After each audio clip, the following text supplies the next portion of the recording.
Hello everybody, welcome back. So dear students, आज हम discuss करने वाले हैं most important questions from chapter number 1 class 11।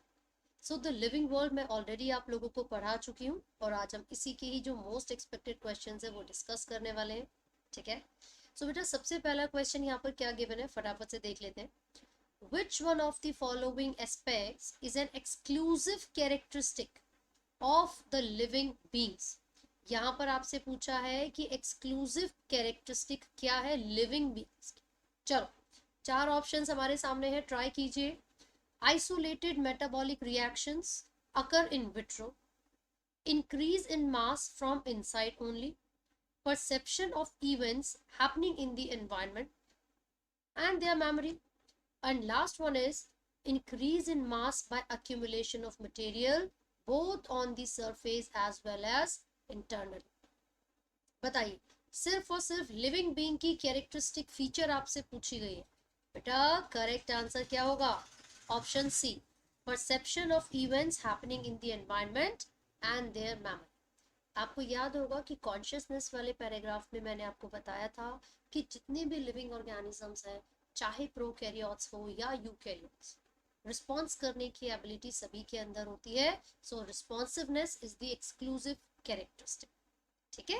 Question number 2, the living organisms can be unexceptionally distinguished from the non living things.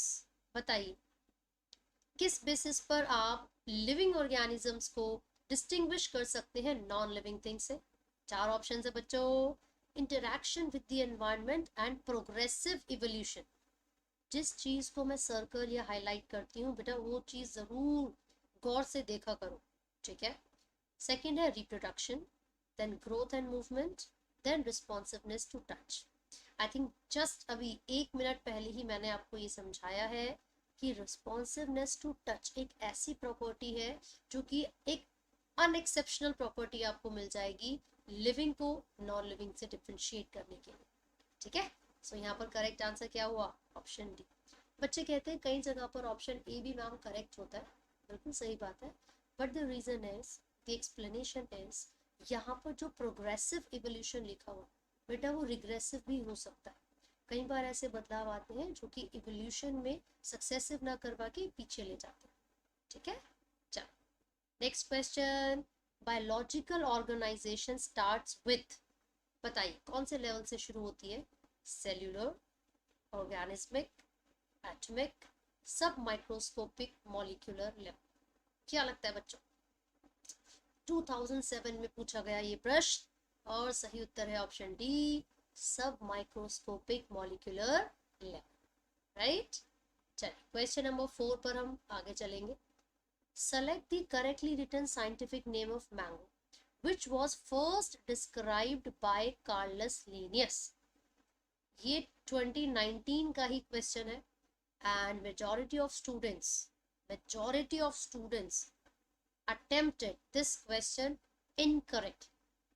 अब सबको तो लगा कि भैया मेंजिफेरा इंडिका ये बार बार पढ़ते आ रहे है ना, तो फर्स्ट और लास्ट में से ही करेक्ट होगा। फिर उन्होंने देखा कि जीनस का फर्स्ट लेटर कैपिटल है और स्पीशीज का फर्स्ट लेटर स्मॉल है, भैया यही करेक्ट है, चुन लो उत्तर, है ना। बट यहाँ पर स्पेसिफिकली गिवन है कि आप बताइए कार्लस लीनियस के हिसाब से कौन सा करेक्ट था। तो बेटा, उसके हिसाब से करेक्ट आंसर था ऑप्शन सी, मैंजिफेरा इंडिका लिन। ठीक है। Which of the following is against the rules of ICBN? कई बार कंट्रास्ट लिखा हुआ आता है, तो बेटा उसका मतलब भी यहाँ पर ऑपोजिट है, अगेंस्ट है। तो आप चारों स्टेटमेंट्स को एक बार रीड करो, फिर मुझे बताओ कि कौन सा ऐसा रूल है जो कि ICBN के अकॉर्डिंग नहीं है। ठीक है, जरा पढ़िए और फिर मुझे बताइए। फर्स्ट है, hand written scientific names should be underlined. Then every species should have a generic name and a specific epithet। Then क्या पूछा अगला? Scientific names are in Latin and should be italicized। Okay। Fourth यहाँ पर rule आपको given है बच्चों, generic and specific names should be written starting with small letters। Question में पूछा गया था कि आपसे पूछा है बेटा अगेंस्ट, यानी कि ICBN ने जो रूल्स दिए उसके ऑपोजिट में कौन सी स्टेटमेंट है। और चारों स्टेटमेंट्स को पढ़ के हमें पता चल चुका है कि भैया ये डी वाला ही गलत है। क्यों? क्योंकि जब भी साइंटिफिक नेम लिखते हैं तो जीनस का पहला लेटर कैपिटल होता है और स्पीशीज का पहला लेटर स्मॉल। यहाँ पर बोला है कि दोनों के ही जो पहले लेटर्स होंगे वो स्मॉल होंगे, तो गलत हो गया ना। चलिए क्वेश्चन नंबर 6। अरे वाह, अभी मैंने आपको समझाया कॉन्ट्ररी का मतलब भी क्या होता है, ऑपोजिट होता है बच्चों, है ना। तो आपको बताना है कि जो चार ऑप्शंस दिए गए उसमें से ऑपोजिट कौन सा है। चलो बताओ, आप लोग पढ़ के कमेंट्स में मुझे बता दो। आई थिंक ये सबका करेक्ट होने वाला। Come on everyone, question number 6, और मुझे तो पता चल चुका है कौन सा करेक्ट है। कम ऑन, जितना समय मैंने तुम्हें दे दिया ना, ये 3 क्वेश्चंस आंसर कर सकते हो उसमें तो। चलो, ऑप्शन सी लिखा हुआ है biological names can be written in any language, जबकि हमने रूल पढ़ा था एक तो वो लैटिन लैंग्वेज से लिए जाते हैं और इटैलिक्स में लिखे जाते हैं। ठीक है, next question, ICBN stands for. बच्चों ICBN की फुल फॉर्म क्या है? अच्छा हाँ, एक और चीज़, अगर आप लोगों ने मेरा लेक्चर नहीं देखा है पूरा चैप्टर 1 का, तो भैया ये क्वेश्चंस के आंसर नहीं आ रहे होंगे आपको, है ना। तो इसलिए एक बार जाके पूरी वीडियो मस्त तरीके से देखो। वीडियो अगर आपने देख ली, चैप्टर एकदम बिल्कुल कंसेप्ट एकदम क्लियर आपके हो जाएंगे।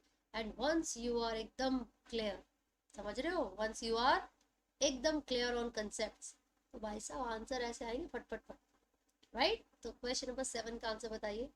ICBN स्टैंड्स फॉर, क्या लगता है कौन सा करेक्ट होगा?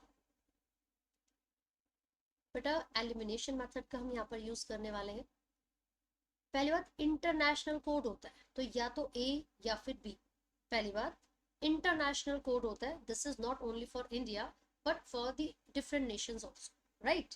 तो C और D तो हट गए भैया, वो रेस में है ही नहीं। अब यहाँ पर लिखा हुआ international code of botanical nomenclature, और यहाँ पर है international Congress of biological names. अब इसमें से तो कोई तुक्का लगेगा ही नहीं, जो पता है वही सही है। ठीक है, तो करेक्ट आंसर है ऑप्शन ए। क्वेश्चन नंबर 8 पर आ जाओ। बायोसिस्टमैटिक्स एम्स एट, ऐसा तुम्हें 2x 3x पे करने की जरूरत ही नहीं मेरी वीडियो को। मैं बिना समय बर्बाद किए क्वेश्चंस फटाफट से आपको उनके आंसर्स करने का तरीका समझा रही हूँ। ठीक है, तो शॉर्ट में निपटा रही हूँ ताकि आप ज़्यादा टाइम वेस्ट ना करें इन सब चीज़ों में, और पढ़ाई में, रिवीजन में, प्रैक्टिस में ज़्यादा समय, है ना। जहाँ से क्वेश्चंस मिल रहे हैं लपेट लो। ठीक है जी, चलो ये बताओ, बायोसिस्टमैटिक्स एम्स एट, भैया से जोर डाल डाल के जब पढ़ाया था तो बताया था कि ये उत्तर होगा। अब देखो क्या होता है, इसमें हम सिस्टमिक अरेंजमेंट करते हैं प्लांट्स और एनिमल्स को, उनकी नॉमेनक्लेचर, उनकी आइडेंटिफिकेशन और उनकी क्लासिफिकेशन। लेकिन मोस्ट इंपॉर्टेंट एस्पेक्ट जो बायोसिस्टमैटिक्स का है वो ये है कि बेटा इसमें उसकी इवोल्यूशनरी कैरेक्टर्स के बारे में बात की जाती है, यानी कि फाइलोजेनी के बारे में, है ना। और इन चारों ऑप्शंस में से इवोल्यूशनरी कैरेक्टर्स की बात कौन कर रहा है? Option C, this one is the correct answer. भाई अगर 2-3 ऑप्शंस में फाइलोजेनी लिखा होता ना तो मैं वो सारे भी पढ़ती, लेकिन मुझे पहले ही देखकर पता चल गया सिर्फ इसी में लिखा है फाइलोजेनी, तो मैंने बोल दिया भाई साहब ये करेक्ट आंसर है। ठीक है बच्चों, क्वेश्चन नंबर 9, जेनरा प्लैंटेरम, कौन से साइंटिस्ट ने ये बुक दी थी? जल्दी बताओ। बेंथम एंड हुकर, कौन से साइंटिस्ट ने बच्चों? बेंथम एंड हुकर ने, ये भी मैंने क्लास में आपको डिस्कस करवाया। Question number 10, Linnaeus is credited with, क्या कंट्रीब्यूशन थी कार्लस लीनियस की? भाई क्या दिया था उन्होंने? Binomial nomenclature, theory of biogenesis, discovery of microscope, या फिर ब्लड सर्कुलेशन। हाँ जी भाई, बायनोमियल नोमेनक्लेचर ना। So this is the reason that he is known as father of nomenclature. ठीक है, नेक्स्ट क्वेश्चन बिल्कुल सेम है, कौन सा सिस्टम है जो लीनियस ने डेवलप किया था? बायनोमियल है, करेक्ट। चलो बेटा, अब पूछा है न्यू सिस्टमैटिक्स टर्म किसने दी थी, कौन थे वो साइंटिस्ट जिन्होंने ये न्यू सिस्टमैटिक्स टर्म दी? हाँ, पढ़ाते समय सब बताया है, जूलियन हक्सली। कौन से साइंटिस्ट है? Julian Huxley. ठीक है बच्चों, नेक्स्ट क्वेश्चन पर आइए। टेक्सोनॉमिक कैटेगरीज में से पहला प्रश्न आपसे पूछा है और मैच दी फॉलोइंग करने के लिए बोला है, राइट। दो चीजें तो एकदम रटी होनी चाहिए। और ये हाउस फ्लाई के बारे में बात हो रही है, यानी कि म्यूस्का डोमेस्टिका। तो म्यूस्का जीनस है, डोमेस्टिका स्पीशीज। अब उसके जो बाकी कैरेक्टरिस्टिक है, बाकी जो टेक्सोनॉमिकल क्लासिफिकेशन है, वो आपसे पूछी गई है। मतलब डिप्टेरिया होता है उसका ऑर्डर, है ना। और ये भी छोड़ो, मैंने आपको बताया था एनिमल्स के केस में फैमिली के लास्ट में ए आता है, DAE। वैसे ह्यूमंस की फैमिली क्या है, होमोनिडे, है ना। वैसे ही हाउस फ्लाई की फैमिली क्या है, म्यूस्किडे, राइट। तो बेटा ये तो हो गया फैमिली के लिए सी, कंफर्म। और सबसे बड़ी जो क्लास है यहाँ पर इंसेक्टा, क्लास कौन सी है, इंसेक्टा। फाइलम कौन सा बचा, आर्थ्रोपोडा, राइट। सो इसके हिसाब से करेक्ट ऑप्शन देख लेते हैं, ए का होना चाहिए थर्ड। तो बेटा COD तो कट गए, एलिमिनेट कर दिया हमने इनको, या तो ए होगा आंसर या बी होगा, ठीक है। बी का होना चाहिए फर्स्ट, ऐसा तो ए वाले ऑप्शन में, खत्म बात, राइट। चलो क्वेश्चन नंबर 14 एक बार पढ़िए। कैरेक्टरिस्टिक फीचर आपसे पूछे कौन से लेवल पर, common characteristic between tomato and potato will be maximum at the level of their. बताइए, लेवल्स आपको शायद याद होंगे, लाइक दिस। चलिए बताइए कौन से लेवल पर टोमेटो और पोटैटो की जो कैरेक्टरिस्टिक है, कॉमन कैरेक्टरिस्टिक्स, वो मैक्सिमम होंगी बच्चों। दोनों का साइंटिफिक नेम वेरी करता है, अलग अलग है, तो ये दोनों तो नहीं हो सकते, है ना। तो बेटा ये एक ऐसी कैटेगरी है जिसमें मैक्सिमम कैटेगरीज, मैक्सिमम सिमिलैरिटी है, क्योंकि इससे ऊपर जाते रहोगे तो कॉमन कैरेक्टरिस्टिक्स कम होती रहती है। तो करेक्ट आंसर क्या हुआ, ऑप्शन ए, यानी कि फैमिली, ठीक है जी। अब जरा क्वेश्चन नंबर 15 पर आ जाते हैं। देखो जरा क्या पूछा है, which one of the following scientifically correctly named. अब आपको चारों में से जो करेक्टली डिस्क्राइब्ड है, जिसका नाम सही हो और जिसकी प्रॉपर्टी और कैटेगरी सही हो, वो चुनना है। देख लेते हैं एक बार। म्यूस्का डोमेस्टिका किसका है बेटा ये साइंटिफिक नेम, लिजार्ड का, नो। अभी हमने पढ़ा था हाउस फ्लाई का होता है, ठीक है। प्लाज्मोडियम फेल्सीपेरम, क्या ये प्रोटोजोआ है, यस। क्या ये मलेरिया करवाता है, यस। तो आंसर यही बिल्कुल करेक्ट। बाकी ऑप्शंस भी देख लेते एक बार। क्या फेलिस टाइग्रिस होता है, जी। क्या होता है फिर, पेंथेरा टाइग्रिस होता है, ये तो गलत हो गया। ई कोलाई का मतलब इशरेरिया कोलाई होता है, ना कि एंटमीबा कोलाई, ठीक है। चलो बच्चों question number 16, which of the following is correctly matched with its particular taxonomic category।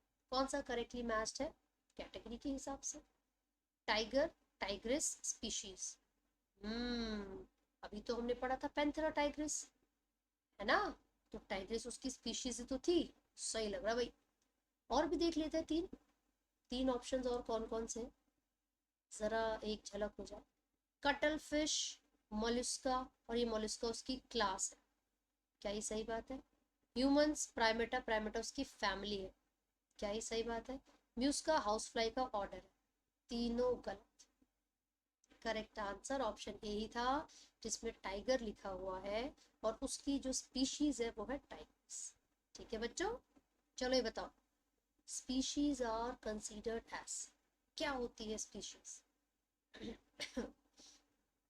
Come on.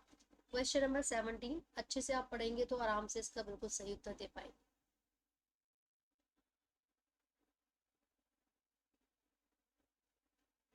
Species are considered as real basic units of classification। सही बच्चों, करेक्ट आंसर क्या है, A, real basic units of classification, ये बिल्कुल correct, right. Question number 18, which of the following is less general, which of the following is less general in characters as compared to genus। Genus से अगर compare करेंगे तो less general कौन सा है। चलो, लेस जनरल का मतलब क्या होता है बच्चों, जनरल कैरेक्टर्स कम होंगे लेकिन कॉमन कैरेक्टर्स ज्यादा होंगे। अब आप खुद देखो, अब मैंने क्लासिफिकेशन आपको बताई। तो बेटा जीनस की तुलना में इनमें से कौन सी ऐसी कैटेगरी है जिसमें लेस जनरल कैरेक्टर्स है ना, लेस जनरल इन कैरेक्टर्स? तो बेटा स्पीशीज हुई, राइट, क्योंकि बाकी सब क्या मोर जनरल है। स्पीशीज में जनरल कैरेक्टर्स कम है, less general in characters but more specific, ठीक है। Taxon is the unit of a group of, बताइए, taxon is the unit of a group of, come on बच्चों, टैक्सोनॉमी ऑफ कोर्स, ठीक है। चलो क्वेश्चन नंबर 20 बताओ, क्योंकि आपने पढ़ा है तो डेफिनेटली आंसर कर पाओगे, मैंने ये समझाया था क्लास के समय। चलो कम ऑन, देखो you already know the sequence, ये मैं ऑलरेडी आपको बता चुकी हूँ। जो यहाँ पर डिफरेंस आ रहा है बच्चों वो कहाँ पर आ रहा है? ट्राइब की पोजीशन। आपको बताना है इन चारों में से कौन से ऑप्शन में ट्राइब की सही पोजीशन दी गई है। हाँ, we have already discussed it in the class, come on try कीजिए। कौन सा कलर लूं मैं? हाँ जी बच्चों, C, option C is absolutely correct, ठीक है। याद रखना फैमिली और जीनस के बीच में आता है ट्राइब, कबीला जिसको बोलते हैं, ठीक है। Question number 21, name the scientist who coined this term phylum. कौन से साइंटिस्ट थे वो जिन्होंने फाइलम टर्म दिया था? The term phylum was given by Ernst hack. कई जगह पर आपको क्यूवियर का नाम मिलेगा, लेकिन he was the one who completely explained this term, who popularised this term, okay. चलिए ये बताओ बच्चे, a group of plants or animals with similar traits of any rank is, plants और animals का ग्रुप जिसमें similar traits हो किसी भी रैंक के, उसको क्या कहा जाता है? Question number 22, come on everybody, जल्दी से बता दो। हाँ जी, टैक्स, ठीक है। चलो, अ टैक्सॉन इज, कैसे डिफाइन करते हैं हम एक टैक्सॉन को? A taxon is group of related families, group of related species, type of living organism या फिर taxonomic group of any rank, of course option D, a taxon is a taxonomic group of any rank। पूरी classification में किसी भी level किसी भी rank को हम टैक्सॉन कहते हैं, ठीक है बच्चों। बेसिक यूनिट या फिर स्मॉलेस्ट टैक्सॉन कौन सा है टैक्सोनॉमी में? बेसिक यूनिट या फिर smallest taxon? Species, of course, ठीक है। Now tell me, static concept of species किसने दिया था? स्टैटिक का मतलब है जिसमें किसी तरीके का कोई चेंज, कोई बदलाव, कोई वेरिएशन नहीं आती और जो स्पीशीज है वो एज इट इज रहती है, ऐसा कार्लस लिनियस ने बताया था। नाउ टेल मी, कमेंट्स में आप लोग बताने वाले हो मुझे दो चीजें, बायोलॉजिकल कंसेप्ट ऑफ स्पीशीज किसने दिया था, बहुत इंपॉर्टेंट है। दूसरा आप मुझे बताने वाले हो कि डायनेमिक कंसेप्ट ऑफ स्पीशीज किसने दिया। चलो कमेंट्स में बता दो, I will be checking your comments, ठीक है। तो ये इतना स्मार्ट बनने की कोशिश मत करना, मैडम को क्या पता चलेगा, सब पता चलता है अपन को, राइट। तो दोनों के आंसर्स आप लोग कमेंट्स में मुझे बताने वाले, ठीक है। चल क्वेश्चन नंबर 26, आपको यहाँ पर कॉलम 1 कॉलम 2 से मैच करना है और बताना है करेक्ट आंसर क्या है, ठीक है भाई। तो लिखा हुआ है हर्बेरियम के सामने लिखा है, it is a place having a collection of preserved plants and animals। अगर सिर्फ preserved plants होता so herbarium could be the correct answer, लेकिन यहाँ पर animals की भी बात हो गई, तो ये तो यार म्यूजियम की बात कर रहे हैं, इसका मतलब किसकी बात कर रहे हैं? म्यूजियम की बात कर रहे हैं, है ना। फिर लिखा हुआ है a list that enumerates methodology of all species found in an area with brief description aiding identification। ये किसकी बात हो रही है? हाँ जी, ये नहीं पता चला, छोड़ते हैं। अब यहाँ पर लिखा हुआ है प्लांट्स को, उनके स्पेसिमेन को ड्राई, प्रेस और प्रिजर्व किया जाता है। भैया ये तो हर्बेरियम नहीं होता, ये कहाँ पर होता है? हर्बेरियम। और फिर लिखा हुआ है a booklet containing a list of character and their alternatives. ये तो यही वाला दे रखा है बच्चों, तो ये हो गया। जब भी हम ऑर्गेनिजम्स की आइडेंटिफिकेशन करते हैं उनके सिमिलैरिटी और डिससिमिलैरिटी की बेसिस पर, तो उसको कीज कहा जाता है ना।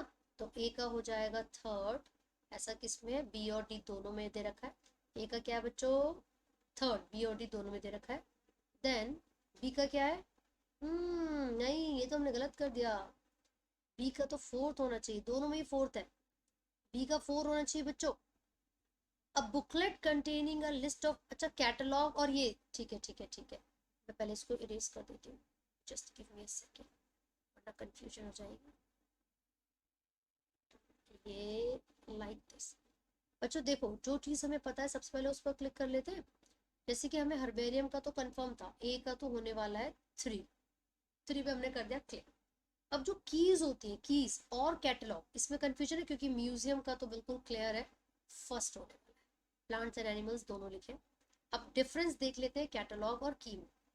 अ list that enumerates methodologies of all the species. बेटा किसी भी एक एरिया में मिलने वाली जो स्पीशीज है, जब उनकी आइडेंटिफिकेशन की बात होती है, सो दैट मेथड है ना, जिसमें सारा डेटा स्टोर्ड होता है अल्फाबेटिकली। मैंने ये समझाया था आपको, when all the species are arranged, है ना, एक लिस्ट में, वो भी अल्फाबेटिकली, तो उसको हम क्या बोलेंगे, कैटलॉग बोलेंगे। पहले हमने इसका बी कर दिया था ना, वो गलत है। करेक्ट आंसर क्या हुआ इस हिसाब से, ऑप्शन डी। ठीक है जी, क्वेश्चन नंबर 27 पर आइए, ये रहा question. The label of herbarium sheet does not carry information on, बताइए हर्बेरियम शीट पर इनमें से किसके बारे में इंफॉर्मेशन नहीं होती। कम ऑन बच्चों, dates of collection, name of collector, local names या फिर height of the plant. Correct answer है option D, height of the plant, right. चलो क्वेश्चन नंबर 28, जल्दी से इसको पढ़िए और सही उत्तर दीजिए। कम ऑन बच्चों, which of the following is not a correct statement, बताइए। चलो पहला क्या है, museum has a collection of photographs of plants and animals. Then key is a taxonomic aid for identification of specimens. Then herbarium houses dried, pressed and preserved plants. And then botanical gardens have collection of living plants. क्या लगता है, गलत statement है option A, क्योंकि यहाँ पर specimen होते हैं ना कि सिर्फ फोटोग्राफ्स, राइट। लास्ट क्वेश्चन बच्चों, question number 29, which one of the most important functions of botanical garden. अब इन चारों में से बोटेनिकल गार्डन का मोस्ट इंपॉर्टेंट फंक्शन बता दो। चलो, they provide a beautiful area for recreation, one can observe tropical plants there, या फिर they allow ex situ conservation of germplasm, या फिर they provide the natural habitat for wild life।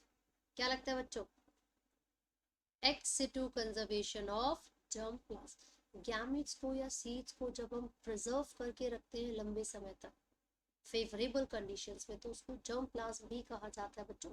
Collection of all the diverse alleles and jeans.